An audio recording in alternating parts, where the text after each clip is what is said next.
Welcome to the channel ETP Mantra. आज के video session में हम बात करेंगे राजभाषा यानी कि ऑफिशियल लैंग्वेज के बारे में।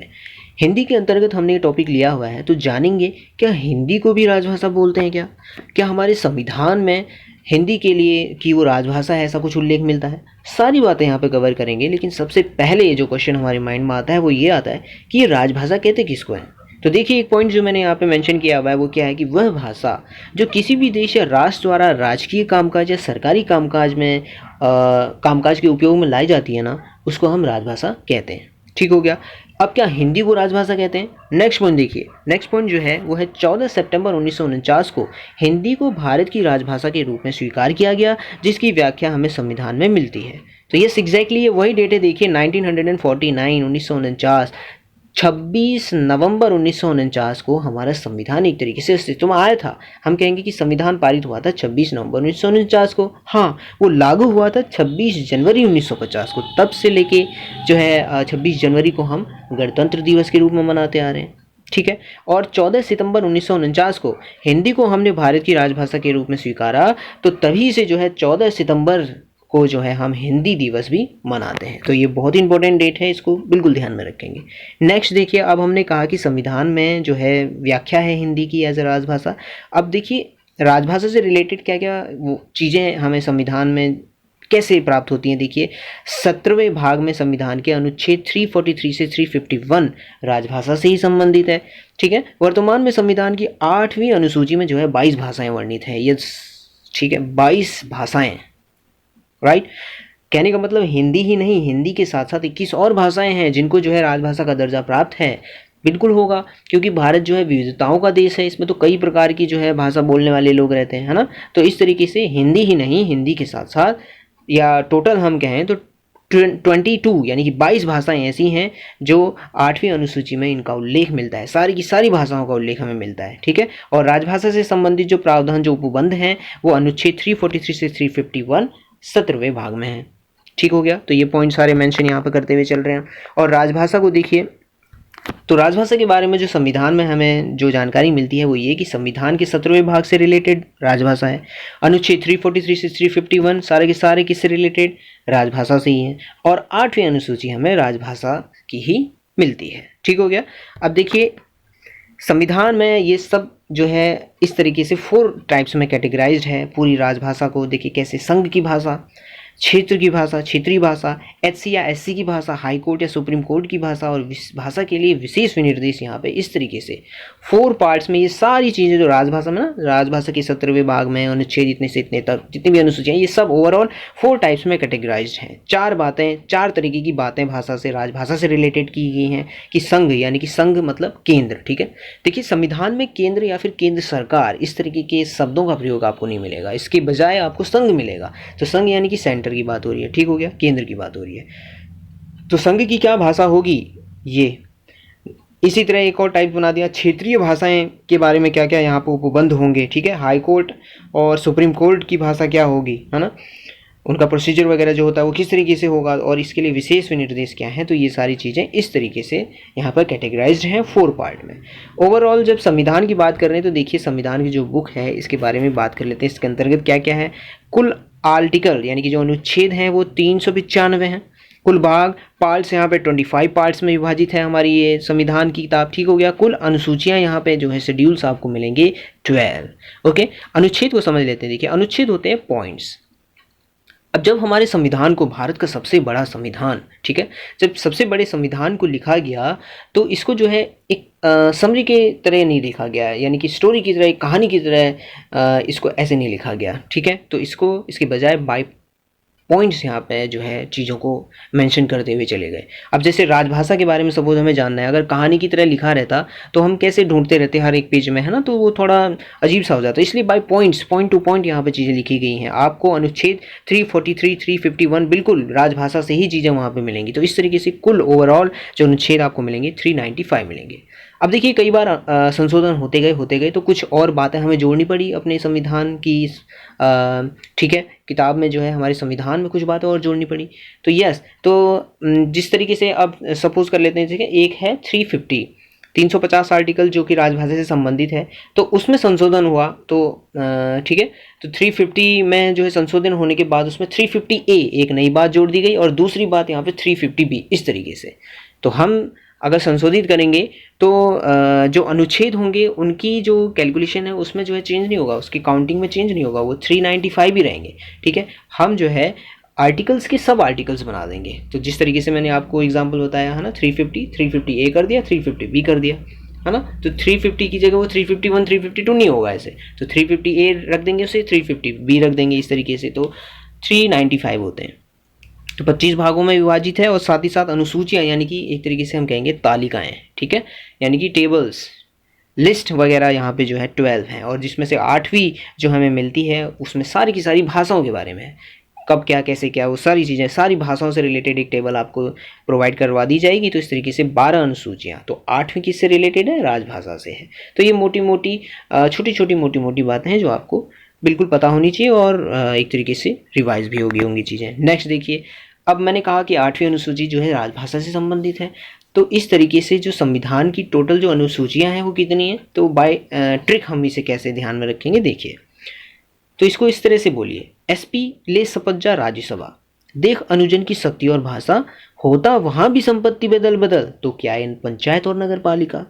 तो इस तरीके से हम बोल रहे हैं, हम कह रहे हैं कि एसपी ले शपथ जा राज्यसभा, देख अनुजन की शक्ति और भाषा, होता वहां संपत्ति बदल बदल, तो क्या ये पंचायत और नगर पालिका। तो सारी की सारी अनुसूचियां आपको याद हो गई हैं 12 की 12। देखिए मैं इसको यहाँ पर थोड़ा सा समझा देता हूँ। एस पी ये पहला है, ये दूसरा है, ठीक है, ये तीसरा, ये चौथा, ये पांचवा, ये छठा जन, ये सातवां और ये आठवां भाषा आठवां। तो संपत्ति नवा, दल बदल ये हो जाएगा 10वां, और पंचायत ये हो जाएगा 11वां, और नगर पालिका ये हो जाएगी 12वां। तो 12 अनुसूचियां हो गई, ठीक है। एस यानी कि स्टेट, संघ के बारे में, राज्य के बारे में यहाँ पे बताया गया है, राज्य क्षेत्र के बारे में। पी से हो जाएगा प्रेसिडेंट, जितने भी पदाधिकारी होते हैं उनके बारे में व्याख्या है। शपथ, उनसे रिलेटेड वो शपथ कैसे लेंगे ये बात है, तीसरी अनुसूची। राज्य भाषा, तो राज्य भाषा में जो स्थानों का आवंटन है वो किस तरीके से होगा, ये बातें की गई हैं। अनु से हम यहाँ पे रिलेट करेंगे, अनुसूचित क्षेत्रों में जो प्रशासन होगा वो किस तरीके से होगा। जनजातीय क्षेत्रों में, ठीक है, जनजातीय क्षेत्र हम यहाँ पर कुछ क्षेत्र यहाँ पर ले गए, जैसे असम, मेघालय, त्रिपुरा, मिजोरम, है ना। तो ये क्षेत्रों में जो है जनजातीय क्षेत्रों में किस तरीके का प्रशासन होगा, शक्तियों का बंटवारा कैसे होगा। नेक्स्ट अनुसूची, शक्तियों को आप बांटा गया है, संघ सूची, राज्य सूची, समवर्ती सूची, है ना। केंद्र और राज्यों में शक्तियों का विभाजन किया गया है, बिल्कुल, क्योंकि एक दूसरे पर हावी ना हो जाए, सब अपनी अपनी जो है लिमिट में रहें। तो इस तरीके से शक्तियों का विभाजन भी किया गया है। तो उससे रिलेटेड बातें यहाँ पर आपको मिलेंगी अनुसूची में, ठीक है। कौन सी अनुसूची होगी वो 7वीं अनुसूची होगी। 8वीं अनुसूची तो राजभाषा यानी कि भाषा से रिलेटेड है, बिल्कुल। संपत्ति, तो संपत्ति यहाँ पे आपकी आ जाएगी 9वीं, ठीक हो गया। तो ये कुछ और चीज़ें हैं। तो अधिनियम और विनियमों का यहाँ पर कुछ बातें हैं। दल बदल फिर नेक्स्ट आ जाता है, यानी कि दल बदल के आधार पर अयोग्यता, ये कुछ बातें हैं। आपको जो है एक प्रॉपर मैं कमेंट सेक्शन में ये चीज़ प्रोवाइड करवा दूंगा, आप उसमें देख लेंगे, रिलेट कर लेंगे चीज़ों को, ठीक है। और 11वीं आपकी पंचायत से रिलेटेड है और 12वीं नगर पालिका से। तो ये एक पोएम के थ्रू याद रख सकते हैं, सारी की सारी अनुसूचियाँ आपको याद हो जाएंगी। बहरहाल 8वीं अनुसूची राजभाषा से है, इसको ध्यान में रखेंगे। तो राजभाषा से संबंधित जितने भी अनुच्छेद थे 343 से 351 के बीच में, देखिए किस किस तरह की बातें हैं। जैसे कि मैंने बताया 4 टाइप्स में इस तरीके से कैटेगराइज कर दिया गया है। तो संघ की भाषा में यहाँ पे 2 अनुच्छेद मिलेंगे, ठीक है। क्षेत्रीय भाषा में आपको 3 अनुच्छेद मिलेंगे। हाई कोर्ट, सुप्रीम कोर्ट में 2 अनुच्छेद मिलेंगे और विशेष विनिर्देश 2 अनुच्छेद हैं। तो ओवरऑल आप देखेंगे 2, 2, 4, 2, 6, 7, 8, 9, तो टोटल 9 आर्टिकल्स जो रिलेटेड है संविधान से, संविधान में राजभाषा से रिलेटेड है, ठीक है। संघ के बारे में यहाँ पे 2 आपको अनुच्छेद मिलेंगे, क्षेत्रीय में 3 मिलेंगे, ठीक है, और सब में 2-2 मिलेंगे। तो देखिए क्षेत्रीय, इसमें 3 है। तो क्षेत्रीय में क्ष हो गया, त्र हो गया, य हो गया, है ना। तो 3 वर्ड्स हैं। तो इस तरीके से हम याद रख सकते हैं कि इसी में 3 अनुच्छेद मिलेंगे, बाकी सब में 2-2 मिलने वाले हैं। तो नेक्स्ट अब हम देखेंगे कि सारे के सारे अनुच्छेद, देखिए आप यहाँ पे देख सकते हैं सारे के सारे, और उनसे रिलेटेड बातें क्या क्या हैं। जैसे कि सबसे पहले हम बात कर लेते हैं संघ की भाषा, ठीक है। 343 एंड 344, आर्टिकल नंबर 343 एंड 344। 343 में क्या बात है, संघ की राजभाषा के बारे में बात है, ठीक है। और 344 में राजभाषा पर संसदीय आयोग और समिति। तो ये क्या क्या चीज़ें हैं, तो इनको थोड़ा सा अच्छे से और थोड़ा सा समझ लेते हैं। देखिए तो ये बातें जो हैं हमें संघ के बारे में मिलती है। देखिए तो हमने कहा कि अनुच्छेद कौन सा था, वो 343। और ये किससे रिलेटेड है? संघ से। संघ यानी केंद्र से, तो केंद्र यानी कि जो सेंटर में है ना सबसे ऊपर, तो इसको मैंने क्राउन पहना दिया। तो इस तरीके से थोड़ा सा मैंने पिक्चर बना लिया है, तो चीज़ें हम समझ जाएंगे। इससे संघ, इसका मतलब है संघ। तो 343 संघ से रिलेटेड। इसमें क्या क्या बातें मेंशन है देखिए। देवनागरी लिपि, यानी कि आप देवनागरी, हिंदी की जो देवनागरी लिपि है उसका तो प्रयोग करेंगे, बट संख्या हम अंतर्राष्ट्रीय नंबर जो होते हैं 1 2 3 जैसे हम लिखते हैं वो उनका प्रयोग करेंगे। तो ऐसी बात 343 अनुच्छेद में ही आपको मिलती है, ठीक है। और 1950 से 15 वर्षों तक अंग्रेजी का प्रयोग होगा, ऐसी बातें हुई थी, है ना। 1950 में तो ये बिल्कुल लागू हो गया था, तो तब ये इसमें इसी पॉइंट जो अनुच्छेद है इसमें ये बात कही गई कि 15 वर्षों तक हम अंग्रेजी का प्रयोग करेंगे और उसके बाद विशेष प्रयोजन के लिए इसका प्रयोग कर सकते हैं, ऐसी कुछ बात की गई है। नेक्स्ट जो अनुच्छेद है 344, तो उसमें देखिए, उसमें क्या है, हमने कहा समिति वगैरह की बात की थी, तो उसमें देखिए क्या है कि संविधान लागू होने के 5 और उसके बाद 10 वर्ष बाद राष्ट्रपति के द्वारा ना एक आयोग स्थापित किया जाएगा, किसके लिए? हिंदी के लिए प्रॉपर, ठीक है। तो इसी क्रम में जो पहला आयोग यहाँ पर आयोग बना था वो बना था 1955 में, और इसके अध्यक्ष थे BG खरे। कुछ कुछ बातें हैं ये इंपॉर्टेंट जो आप ध्यान में रख सकते हैं। और साथ ही साथ जो आयोग की सिफारिशें होंगी वो क्या सिफारिश करेगा, और राष्ट्रपति को विचार देने के लिए फिर से एक जो है समिति बनानी पड़ेगी, तो संसदीय समिति का गठन, ऐसा भी प्रावधान यहाँ पे 344 अनुच्छेद में किया गया है। तो पहला जो समिति बनी थी वो गोविंद बल्लभ पंत की समिति बनी थी 1957 में। यही जो BG खरे की जो आयोग था ना, तो इस पर जो है संसदीय समिति जो गठित हुई थी वो 1957 में फिर हुई थी पंडित गोविंद बल्लभ पंत की, ठीक हो गया। तो ये बातें हैं। अगला देख लेते हैं। देखिए, क्षेत्रीय भाषाओं में आपको 3 अनुच्छेद मिलेंगे, 345, 46 और 47। तो इसमें क्या क्या है देखिए, राज्य की राजभाषा और भाषा के बारे में। अब संघ की बात कर ली, अब राज्य की बात होगी। इसमें एक राज्य से दूसरे राज्य और एक राज्य से संघ के बीच में संवाद के लिए क्या क्या बातें यहाँ पे कही गई हैं, ये जो आपको मिलेगा 346 में। 347 में क्या मिलेगा देखिए, राज्य की जनसंख्या के एक समूह द्वारा बोली जाने वाली भाषा से संबंधित प्रावधान क्या क्या है। तो देखिए इसको भी समझ लेते हैं। तो अनुच्छेद हम कह रहे हैं कि नेक्स्ट जो 3 अनुच्छेद आपको देखने को मिलेंगे वो किसकी, कौन कौन से मिलेंगे? 345 रिलेटेड है हमारा राज्यों से। तो राज्य के लिए मैंने ये वाला फोटो यहाँ पे फिट कर दिया, ठीक है। क्राउन जिसमें लगा दिया था वो संघ के लिए है। तो ये विजुअलाइज थोड़ी सी चीज़ें आपको ध्यान में रहेंगी, इनका स्क्रीनशॉट भी ले लेंगे, चीज़ें आपको अच्छे बेहतर तरीके से समझ में आ रही होंगी। नेक्स्ट यहाँ पे है 346 में कुछ बातें देखिए। संघ, ये मैंने संघ के लिए यूज़ किया था। साथ ही साथ राज्य, संघ और राज्य के बीच में जो भाषा का एक तरीके से क्या होगा, जो बातचीत वगैरह हम कह सकते हैं, तो वो यहाँ पे क्या होने वाली है, वो अंग्रेजी रहेगी, ऐसा कहा गया। राज्यों के बीच में हिंदी का भी प्रावधान है, हम कर सकते हैं, लेकिन जो इम्पोर्टेंट है वो पॉइंट ये है कि किसी एक संघ और जो एक राज्य है उसके बीच में अंग्रेजी होगी, ठीक है, ये तो बात है। साथ ही साथ देखिए, राजभाषा अधिनियम आया था 1963 में, उसमें ये कहा गया कि संघ एवं गैर हिंदी राज्यों के बीच में जो भाषा का माध्यम होगा वो भी अंग्रेजी ही होगा। तो ये इंपॉर्टेंट पॉइंट है इसमें, ठीक है। तो हिंदी, गैर हिंदी और जो संघ, इसके बीच में जो कन्वर्जेशन जो होगी वो एक तरीके से अंग्रेजी में होगी, ये बात कही गई। तो नेक्स्ट अनुच्छेद में 347 में क्या कहा गया देखिए, जो अल्पसंख्यक होंगे ना उनकी भाषा को जो है राज्य मान्यता राष्ट्रपति के द्वारा दी जा सकती है। तो ये बातें, ठीक है, ये मैंने जो आपको विजुअल्स के थ्रू भी मैं यहाँ पे थोड़ा सा चीज़ों को आसान बनाने का प्रयास कर रहा हूँ, तो इसको भी देखते रहेंगे। तो ये 3 अनुच्छेद जो हो गए ये क्षेत्रीय भाषा से रिलेटेड हैं। नेक्स्ट देखिए, अब सारी की सारी राजभाषा से संबंधित चीज़ें चल रही हैं, ठीक है, इसमें हिंदी भी इंक्लूडेड है और सारी की सारी भाषाएं। नेक्स्ट देखिए, सर्वोच्च न्यायालय और उच्च न्यायालयों के बारे में क्या क्या बात कही गई है, ठीक है। तो इसमें क्या है कि यहाँ पे ध्यान देंगे कि सभी अधिनियम और विधेयकों में प्रयोग होने वाली जो भाषा होगी वो आपको 348 में देखने को मिलेगा अनुच्छेद। 349 में आपको भाषा से संबंधित नियम, जो अधिनियम, जो हाईकोर्ट और सुप्रीम कोर्ट की जो प्रोसीजर है वो आपको 349 में यहाँ पे मिल जाएगी, ठीक है। तो इसी पे देख लेते हैं अनुच्छेद कौन सा है। नेक्स्ट 2 अनुच्छेद आएंगे अब 348, जो कि HC और SC की विधेयक अधिनियमों में प्रयुक्त भाषा के बारे में बताता है, और वो कौन सी होगी, वो अंग्रेजी होगी। देखिए अंग्रेजी के बारे में बात है इसमें, ठीक है।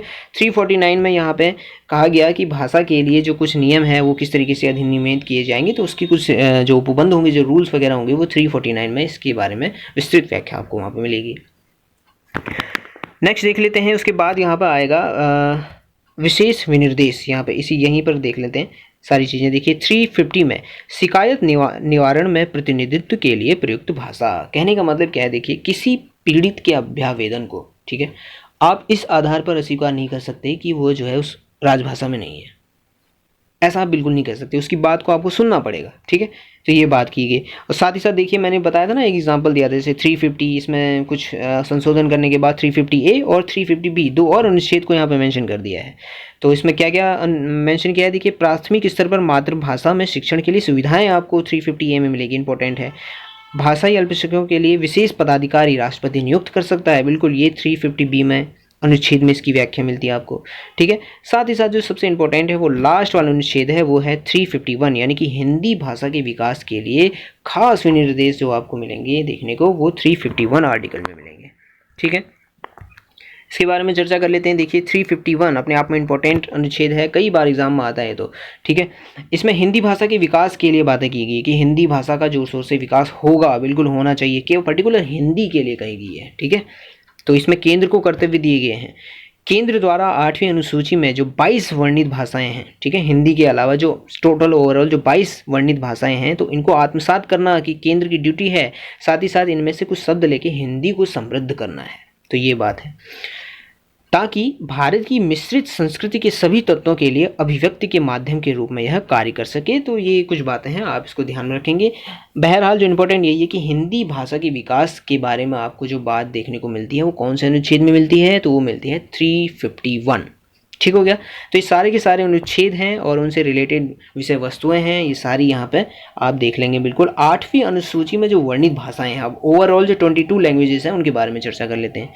देखिए पहले जो है ना 14 भाषाएं थी, लेकिन 8 भाषाओं को बाद में जोड़ दिया गया, संशोधन के थ्रू यहाँ पे जोड़ दिया गया। तो मूल रूप से यहाँ पे 14 भाषाएं थी। अब 14 भाषाएं कौन कौन सी थी उसको देख लेते हैं। देखिए एक ट्रिक के माध्यम से बिल्कुल 14 भाषाएं याद कर लेंगे, बिल्कुल एक ट्रिक के माध्यम से। क्या है वो ट्रिक, कहेंगे कि कैसे गुजरा तम भाषा का मरा ताकने में बंगलों को आस की ओढ़े जाबा मलमल का। तो बहुत ही सुंदर यहाँ पर अर्थ भी निकल के आ रहा है इसका, तो अगर आप ध्यान देंगे, लेकिन एक पोएम के थ्रू जो है, कोट के थ्रू आप इसे ध्यान में रख सकते हैं कि कैसे गुजरा तम भाषा का मरा ताकने में बंगलों को आस की ओढ़े जाबा मलमल का। 14 की 14 भाषाएं याद हो जाएंगी। देखिए हिंदी, उर्दू और संस्कृत तो कॉमन है, संस्कृत सभी भाषाओं की जननी, हिंदी अपनी हो गई और उर्दू, ठीक है, ये बिल्कुल तीन तो ठीक है। इसके साथ साथ कैसे से कश्मीरी, गुजरा से गुजराती, तम से तमिल, मरा ताकने में बंगलों को, मरा से मराठी, ताकने से तेलुगु ले लेंगे, ठीक है, और ताकने क भी आ रहा है ना, कन्नड़ भी ले लेंगे। बंगलों से बंगाली ले लीजिएगा। और आज की ओढ़े जाबा मलमल का, आज से हो जाएगा असमिया, ओढ़े से ओडिया, जाबा से पंजाबी, यस, मलमल से मलयालम। 14 की 14 भाषाएं हैं, मूल रूप से यही भाषा यहाँ पे मेंशन की गई थी। लेकिन बाद में क्या हुआ कि संशोधन हुए और 8 भाषाओं को और जोड़ दिया गया। यही इंपॉर्टेंट पार्ट है। यहाँ से क्वेश्चन आता है कि फलाना भाषा को कौन से संशोधन के थ्रू ऐड किया गया, कब किया गया, है ना। तो ये चीज़ है, कौन कौन सी भाषाओं को किया गया, तो ये यहाँ से क्वेश्चन बनते हैं। तो ये सारी की सारी चीज़ें देखिए कैसे, अब इसको भी ध्यान में रखेंगे आप। अब हम कह रहे हैं, देखिए सेंधा नमक ट्रिक है ये, ठीक है, याद करने की 8 की 8 भाषाओं को ध्यान देंगे, ये इंपॉर्टेंट पार्ट होने वाला है। सेंधा नमक, मैंने कहा सेंधा नमक, ठीक हो गया। अब सेंधा नमक मैं ला रहा हूँ, कैसे ला रहा हूँ, पहले मैं लाया बोरे में लाया सेंधा नमक। अब बोरे से मैंने क्या किया, उसको टोकरे में डाला, है ना, बोरे में ज़्यादा क्वांटिटी में लाया, फिर मैंने टोकरे में डाला। उसके बाद मैंने उसे एक थैली में डाला, फिर उसके बाद मैंने उसको सर्व किया, यानी कि थाली में डाला। बिल्कुल क्लियर है कॉन्सेप्ट। सेंधा नमक बोरे में, टोकरे में, थैले में, थाली में। तो ये ट्रिक है हमारी कि सेंधा नमक बोरे में, टोकरे में, थैले में और थाली में। अब देखिए यहाँ पे मैं आपको बिल्कुल चीज़ें जो है बिल्कुल क्लियर करता हुआ चलूँगा। देखिए सेंधा एक नमक होता है, ठीक है। सेंधा जो है ना, सेंधा ये एक किस्म है, ठीक है, नमक की एक किस्म है। तो और वो किस्म मैंने कहा कि वो ऐसे कहते हैं कि 6-7 होती है नमक की किस्में, और उसमें से एक किस्म है जो कि सेंधा नमक है। तो देखिए एक किस्म कह रहा हूँ ना, तो एक किस्म, 21 में कह रहा हूँ तो 21, तो 21वां संविधान संशोधन हुआ, जिसके अंतर्गत सेंधा से रिलेट करेंगे सिंधी को या सिंधी भाषा को जोड़ा गया। और मैंने कहा कि 6-7 वैरायटी होती हैं, तो 1967 में, क्लियर है, ऐसे याद करेंगे इसको, ठीक है। तो सेंधा मैंने कहा कि 21 में है, तो 21 में से मैंने 21 कह लिया, तो 21वां संशोधन। और मैंने कहा 6-7 इस तरीके की और होती हैं, तो 1900 आप आगे लगाते हुए चलेंगे, तो 1967 में जो है ये सिंधी जो भाषा है वो ऐड की गई। साथ ही साथ नेक्स्ट पॉइंट देखिए, नमक। अब नमक के बारे में ना एक कहावत बड़ी प्रचलित है, आप उसको किंवदंती भी कह सकते हैं, कि पहले पुराने ज़माने में कहा करते थे लोग बाग, अभी भी कहते हैं कि नमक कभी भी ना आप एक हाथ में मत दीजिए। तो क्या कहा मैंने, नमक एक हाथ में ना दो, बिल्कुल नहीं देना चाहिए। कहते हैं कि लड़ाइयाँ होती हैं जो भी चीज़ है ना, तो ऐसी कुछ मान्यताएं हमारे घरों में होती हैं, तो यही एक है कि नमक एक हाथ में ना दो। तो मैंने कहा एक हाथ में, एक हाथ एक हाथ एक हाथ एक हाथ है ना, तो एक हाथ यानी कि 7 1 ऐसे बोलेंगे। एक हाथ एक साथ बोल दो और इसको उल्टा कर दो तो 7 1, ठीक है, इस तरीके से याद करेंगे। ना दो से आप बोल दो 9 2 9 2, तो 1992 यहाँ पे हो जाएगा, यानी कि 71वां संशोधन, जिसमें जो है इन भाषाओं को जोड़ा गया। और कब जोड़ा गया, 71वां संशोधन जो हुआ था वो 1992 में हुआ था। आई होप याद करने में आपको बिल्कुल थोड़ी सी सहजता हो जाएगी। अब नमक से यहाँ पे 3 भाषाएं लेंगे, नौ से नेपाली, मौ से मणिपुरी और कौ से कोंकणी। इतनी भाषाएं होगी। अब देखिए मैंने क्या कहा, बोरे में, फिर टोकरे में, फिर थैले में, फिर थाली में भी डाला उसको, है ना। तो बोरे से आप बोडो ले लेंगे, टोकरी से डोगरी, थैले में मैथिली और थाली में संथाली। यहाँ पे जो बैनअप था वही यहाँ पे लिख देना है। तो 92वां संशोधन यहाँ पे हो जाएगा, और वो कब हुआ था, 2003 में हुआ था। 3 चीज़ें देख, बोरे में तो लाए था, पहले मैंने टोकरे में डाला, दूसरी बार मैंने थैले में डाला, तीसरी बार मैंने थाली में डाला, तो 3 बार, यानी कि 3, ये वाला 3 आप यहाँ पे इस तरीके से कंसिडर कर सकते हैं। तो ओवरऑल आपको इस तरीके से चीज़ें याद हो जाएंगी, ट्राई करेंगे तो बिल्कुल याद रहेंगी, ठीक है। तो एक बार बिल्कुल आप भी ट्राई कर सकते हैं, तो ये आपके लिए हेल्पफुल हो सकता है। तो इस तरीके से ये 8 भाषाएं हैं, ठीक है। आप देखेंगे 8 भाषाएं जो हैं, पहली, दूसरी, तीसरी, चौथी, पाँचवीं, छठी, सातवीं और आठवीं, ये सारी की सारी भाषाएं कौन से संविधान संशोधन और कब कब जोड़ी गई, तो ये सारी लिस्ट यहाँ पे है। और ट्रिक भी आप जो है याद करने, इन चीज़ों को ध्यान में रखने के लिए ट्रिक का भी यूज़ यहाँ पे कर सकते हैं। और लास्ट में भारत की जो सभी भाषाएं हैं, देखिए ऑफिशियल लैंग्वेजेस ऑफ इंडिया जो 22 की 22 जितनी भी हैं वो यहाँ पे लिस्टेड हैं, इसका स्क्रीनशॉट ले लेंगे, तो सारी की सारी भाषाएं ये हैं। तो आज की वीडियो में इतना ही था। हमने जाना कि राजभाषा क्या है, हिंदी को कब राजभाषा का दर्जा दिया गया, और राजभाषा संविधान के अंतर्गत राजभाषा से रिलेटेड कौन सा भाग है, कौन कहाँ कितने अनुच्छेद हैं, ठीक है, अनुसूची कौन से रिलेटेड है, सारी की सारी जो अनुच्छेद हैं उनके बारे में थोड़ा सा बातें जान ली हैं। कुछ कुछ अनुच्छेद बहुत ज़्यादा इंपॉर्टेंट है, जैसे कि लास्ट 351 हिंदी भाषा का विकास 351 में कहा गया, ठीक है, कि देवनागरी लिपि को अपनाया गया पहले, यानी कि 343 अनुच्छेद में। तो ये सारी चीज़ें आप देख लेंगे। और साथ ही साथ कौन सी भाषा कब ऐड की गई है, तो ये सारे इंपॉर्टेंट यहाँ पे फैक्ट्स यहाँ पे बनते हैं राजभाषा से रिलेटेड बार बार। ये आपका देखिए हिंदी में भी आता है, साथ ही साथ आपका राजनीतिक शास्त्र यानी कि पॉलिटी का भी एक इम्पॉर्टेंट चैप्टर है ये। आई होप आपको चीज़ें क्लियर हुई होंगी। आज की वीडियो में इतना ही। पीस आउट दोस्तों, दिस वाज प्रियंक। मिलते हैं नेक्स्ट वीडियो में। बहुत बहुत धन्यवाद।